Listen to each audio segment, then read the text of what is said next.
Hey, deserving listeners, it's just me today. This is a patron-only follow-up to my codependency deep dive.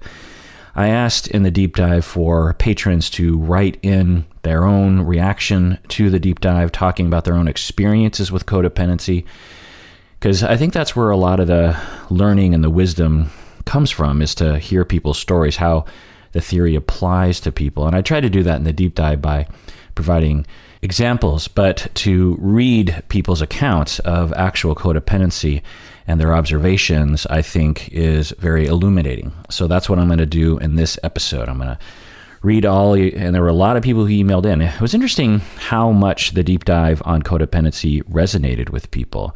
I don't think I expected that, but now that I'm reading all your stories, it makes a lot of sense, because codependency as a personality issue, I think, is a lot more common and than people realize. And I also think that it is, you can have mild cases of it that are, quite common. Like when I start looking around the people that I know, I would say that there's a pretty good percentage that are at least somewhere on the spectrum. Maybe not like full blown, but mildly codependent.